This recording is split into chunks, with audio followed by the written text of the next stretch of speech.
The Rise of the Necromantor, the King of Doom. As the years pass, all grow older with time, as did the young Prince of Darkness, the grandson of the King of the Grim Reapers.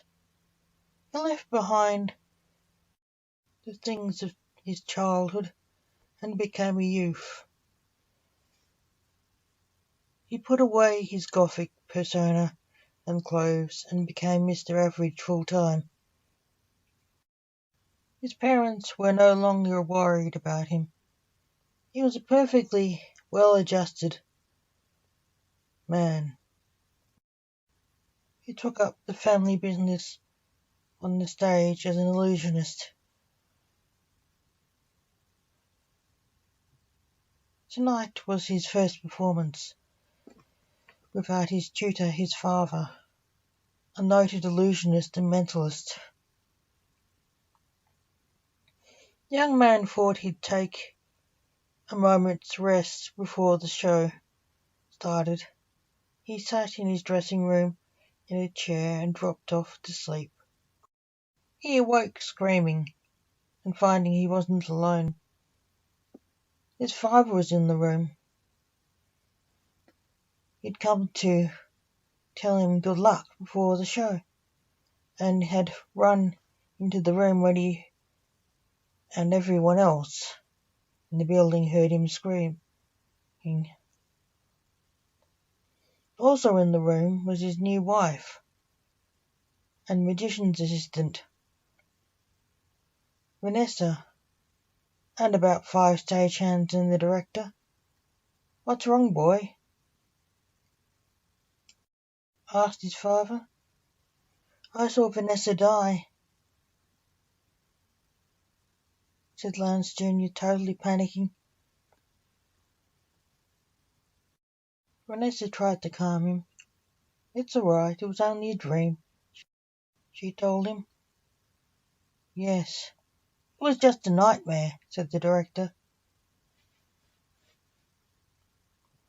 "No, it wasn't. It's happening again, Dad," said Lance Jr.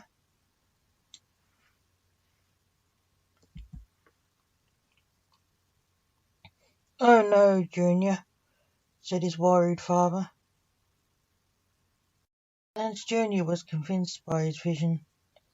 He refused point blank to perform ever again, out of fear he would kill his wife. Coerced into performing that night by the boss of his father and grandfather, the Reaper King, Argent Lumiere, known as Fate, because he was the last of the Fates. Argent was an actor who believed the show must go on, and it was just a nightmare, too, not a premonition. He didn't believe in premonitions. Good evening, ladies and gentlemen. Welcome to my show. Good evening, ladies and gentlemen. Welcome to my show. I am Lancelot. She is my beautiful assistant, my wife, Vanessa, said Junior nervously. On stage, introducing the show. His wife smiled at him, trying to calm his nerves. She didn't believe in premonitions either. The act went well for half an hour. When it all fell apart, Junior was levitating his wife with a wire way up high, and the wire snapped. She fell hard on the stage, breaking her neck. Junior screamed, falling on his knees, cradling her in his arms, and kissed her. "No," he screamed as he cried. Lance Senior materialized on stage by his side. "You can't have her," he shouted at his Reaper father. "She's gone, Junior," his father said. Let her go. Her husband was the one blamed for her death.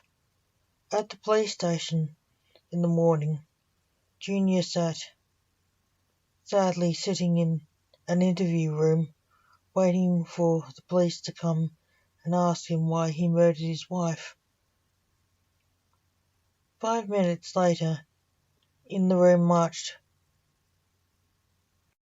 2 men in blue and 1 in red. Magicians' outfits, actually. "Hello," said Junior, sadly. "Boy," said one of the blue magicians, sadly. "Hello, Grandad," said Junior, resentfully blaming him for taking his wife. "Why are you so angry, Junior?" said the man in red. "I didn't kill her," said Junior. "Neither did he," said the other man in blue. Walking up to and hugging Junior, who burst into tears. "We know you didn't kill her," said the man, hugging him. "Then why am I here?" asked Junior, still crying. "No one else believes us," said his granddad, in frustration, punching the table. Junior sat by. "Careful, Midnight," said the man in red, chastising his nephew, Junior's granddad. "People may think we are threatening him." "Can't you help me?" asked Junior. "We are trying," said Senior, as he hugged his son. "But they say you knew she would die." "Because you are plotting to kill again." "Who?" asked Junior. "The press is against you. They are influencing the public view," said Senior, who was a reporter by trade. "And the police are with them. We sneaked in here in disguise," said the grandfather. The trio were superheroes in that disguise. The police pitied Junior for his loss a little at that station, so they let them in, even if they knew they were related to him. "Welcome to the Blake Report. I'm Dr. Blake Alexander," said Junior's granddad on his regular TV show. "I'm getting a lot of flack for my stance on the tragic death of my grandson's wife. He has been able to predict dark events since his teens. He famously predicted the murders of his then girlfriend Rebecca Adamson, the daughter of the local superhero the Masked Chicken, and the actor Jeremiah Jones, and a terrorist attack in Wool's supermarket in Charing Cross, which he prevented turning into a disaster.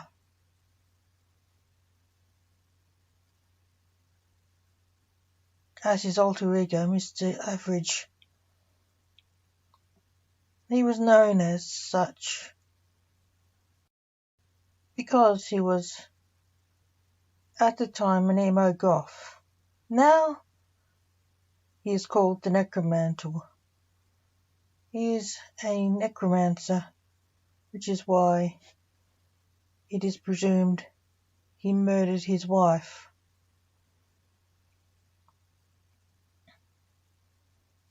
Because it was possible. He could have, if he wanted to, which is unlikely given the fact he himself had been adamant not to perform because of a vision he had before the performance of the fatal act. "Is the defendant ready to take the stand?" said the judge in the murder case. "Yes," said Junior awkwardly in the dock. "You can question him now, Crown Prosecutor," said the judge. "Thank you," said the prosecutor, walking up to the dock. "You are a necromancer, aren't you?" said the K.C. for the Crown. "Yes," said the Necromantor nervously. "Can you make things happen with your powers?" asked the K.C. "Yes," said the Necromantor. "You cut, say, a wire with them?" said the K.C. "Yes, but I didn't," admitted the Necromantor reluctantly.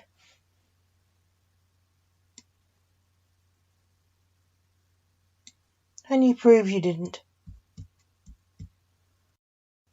asked the K.C. "Objection. The K.C. is asking leading questions," shouted his lawyer, Gabriel Adamson, the masked chicken. "Objection sustained." "I'd like to hear this too," said the judge. "The question is relevant. He's a sorcerer. Answer him, defendant." "I can't," said the Necromantor. "You can't? You can't what?" asked the K.C. "I can't prove I didn't do what I was accused of." "But why would I tell people if I planned to kill anyone?" asked the Necromantor. "Because you wanted people to believe you were mad. Or it was an accident," said the K.C. "I object. That's speculation, Your Honour," shouted the chicken. "Strike that from the record," said the judge.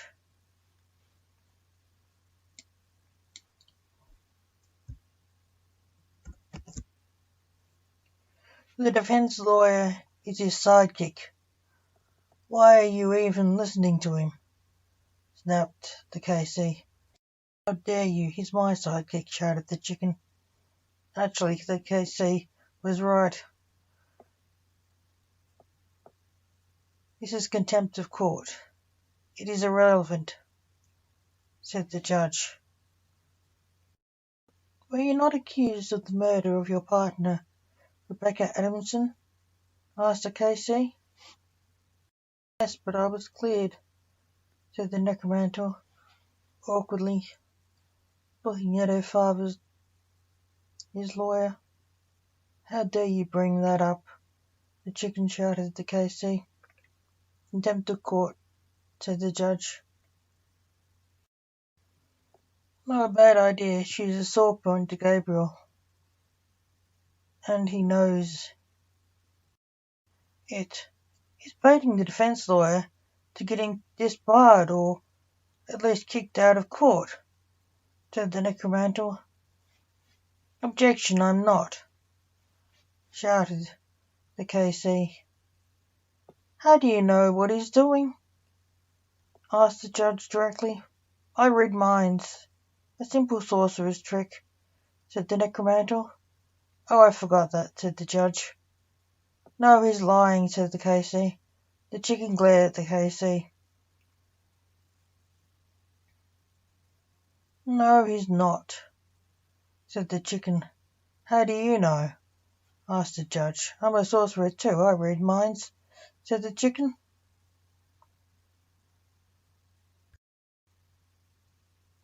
At the same time, in the office of Blake, in the afterlife. How's my husband? Vanessa's ghost asked her father-in-law, who was known as the Necromancer down there. He's in low spirits since you died, said Senior. I wish I could be there for him, said the ghost sadly. They accused him of killing you. He's in court now, said Senior. It was the cheap wire I blame, said Vanessa. Why? Asked Dante, Blake's assistant down there. The lady who bought the props wasn't buying what she was told to. She bought the cheapest stuff in the stores. She wanted to save money. I saw her buy the stuff, said the ghost. Why were you with her? Asked Blake, who was there too. Her car broke down. I was chauffeuring her, said the ghost. Dante, you better go check out the wire strength. We have some of it in the morgue, said Blake, who was the local coroner in Charing Cross, and Dante was his assistant, who was looking after the case since Blake was too close to the case. Dante left to test the wire strength and find out what happened in the living world. Thank you. This should help clear his name, said Blake. Later that day, Dante wandered into the court. The chicken was interviewing the person who bought the props.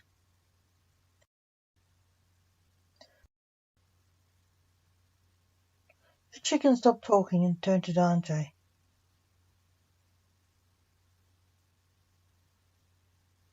We have some new evidence, said the chicken, walking to meet Dante.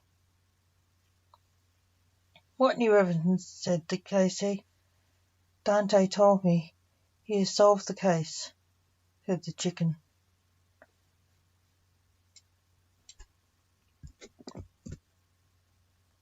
Nobody said anything, you nut, said the KC. He did in my mind, said the chicken, walking back to the stand, reading the summary of the file Dante gave him.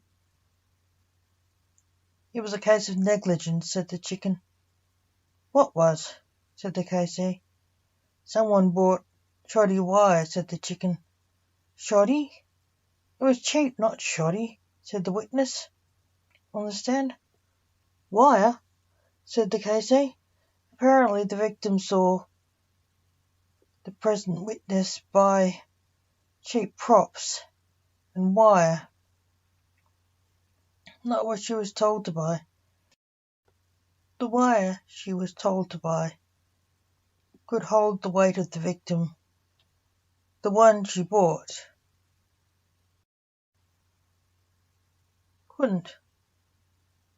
The tests show it snapped just like with the victim, said the chicken. How do you know that? She's dead.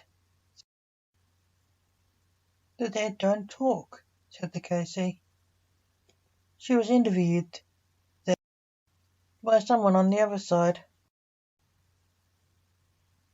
said the chicken. How do you interview a dead person? Said the KC. Mortimer sometimes interviews people there in the afterlife and sends the transcripts to this world, said the chicken. Who is Mortimer? Asked the judge. The Grand Reaper, said the chicken. What's that? Asked the KC. The King of the Grim Reapers, said the chicken. The what? asked Casey. Just that. He's real. I've been in his office, said the chicken. You honestly believe that reapers are real? Laughed the Casey. They are real, I know, Dante said darkly. How? Asked the Casey. No, Dante, don't, shouted the Necromantor. They need proof, said Dante, his body dropping to the ground, dead. Standing in his place stood a grim reaper, his dead body teleporting away. He walked to the chicken. I spoke to the ghost of the victim and did tests on the wires here, said the reaper. Are you Mortimer? Asked the terrified Casey. No, I'm his assistant, said the Casey. Everyone needs an assistant, said Dante. Just not her, Dante said, and pointed dramatically at the props lady. She collapsed. Is she dead? Asked the Casey, turning white. No, she just fainted, said Dante. I have that effect sometimes. What is your judgment? Asked the chicken. I judge the defendant innocent, said the judge, and the witness, Anna Jones, guilty of manslaughter. Take her away and look after her. How did you know about the Reaper? Asked Casey. I'm a necromancer, I sensed him, and read his mind, lied the necromancer. He knew his secret as a friend of Dante's. Thus the necromancer was cleared and came out as a doomsayer. He was called by some the King of Doom.